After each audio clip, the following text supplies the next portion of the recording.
Defining Wabi Sabi.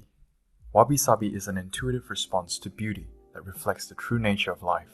It is the acceptance and appreciation of the impermanent, the imperfect, and the incomplete nature of everything. Wabi Sabi recognizes the gifts of simple, slow, and natural living.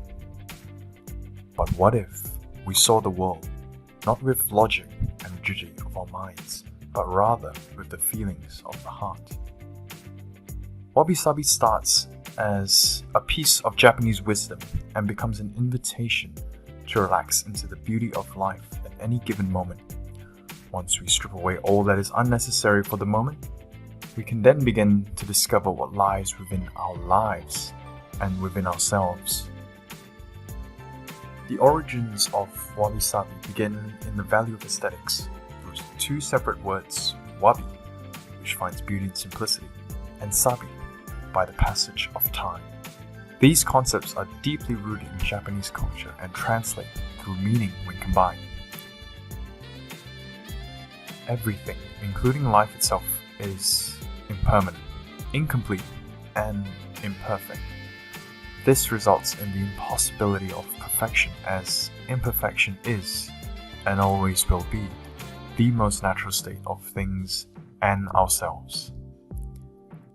The idea of being present to beauty starts with opening our eyes and hearts, as we each have different perspectives. Everyone sees what they want, and once we realize that judging is easier than believing, we can excavate the wisdom we need.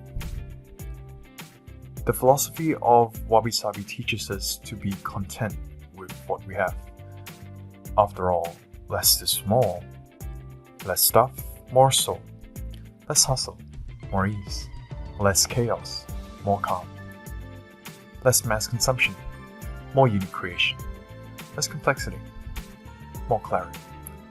Less judgment, more forgiveness. Less bravado, more truth. Less resistance, more resilience. Less control, more surrender. Less head, more heart. Wisdom for a perfectly imperfect life inspires us to embrace the soulful simplicity and treasure we already have. The aesthetic of Wabi Sabi is asymmetrical, atmospheric, flawed in its beauty, humble, imperfect, irregular with the markings from the passage of time, modest, natural, almost nostalgic, raw and organic, restrained, rustic, soulful, serene. It's so many of these things, yet all of them at once. After all, aesthetics can only go so far with its beauty as it lies within. Before we beautify with an aesthetics, whether a space or an individual, we must first simplify and make most of what we already have. Nature is and will always be connected to Wabi Sabi, similar to a metronome with a natural rhythm. Nature is a steady calling back to the present, noticing, savoring, and treasuring. It starts with the simple act of paying attention to the passage of seasons. In tuning into the natural rhythm of nature, we are present. We surge forward and take time to relax and recover. A core teaching of Wabi Sabi comes from accepting the true nature of life, that accepting our past, present, and future will release the tension that we've built, and that we can surge after letting go of the concept of perfection that we all hold so dear.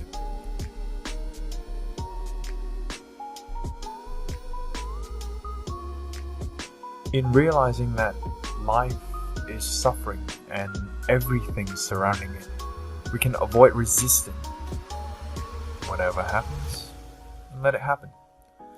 After all, we can't control what is beyond our control, but we can control how we perceive and respond to it.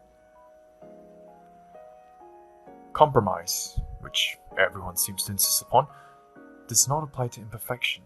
Imperfection is beauty, and our heart's response to it is the very essence of Wabi Sabi. Our imperfections are what make us unique, and that makes us beautiful. Beautifully and uniquely imperfect. Accepting isn't simply the act of saying, okay, this is happening, but taking a step back and realizing how much it all matters in the grand scheme of things, if it even does at all, and knowing that it's merely the beginning of what's to come, and deciding what to do next. Change, whether we like it or not, is inevitable, and our acceptance of it and openness will lead to opportunities for miracles to occur. And even in times when our heads are lost, remember that our hearts will find a way. Personally, as I'm currently studying and working at the moment, Wabi Sabi has taught me to realize that as I've embarked on a new field in both work and studies, there won't be a perfect, complete, a done during my learnings. They're just as learning. And when we fail to try our luck, when it doesn't work out, it isn't failure, but a moment of expansion. Expansion of the mind, the body, and even the soul. Because the antiquated ideology of everyone who's watching, wanting us to fail, just isn't true. No one cares. About you, about me, and what we do. So, don't limit yourself by your failure, but clear yourself of what has happened and recognize that you weren't the same before it, and you won't be the same after it. This isn't the end. The vicious cycle of perfection starts with our perception of not enoughness, which leads to stress, anxiety, which reduces our confidence and motivation, which leads into our sense of not enoughness, ultimately underutilizing our potential, leading back to our perception. By altering this cycle to be perfectly imperfect, we can be aware of our value by seeing that we are enough, leading us to joy, contentment, feeding our sense of boosting our confidence and curiosity, which finally leads us to our exploration of the maximum for our potential. Whichever path you take, know that the heart will guide you to the perfect one for you, the one that we construct as we go. All we are, all that we do, begins and ends with ourselves. Everything moves so fast that we fail to find joy and cherish the small moments in this time period. We become so caught up in everything else that we simply miss the perfect moments that we desperately seek. By being mindful of these moments, of spending time, money, and being present in the moment, in the here and now, can we settle into our perfectly imperfect lives.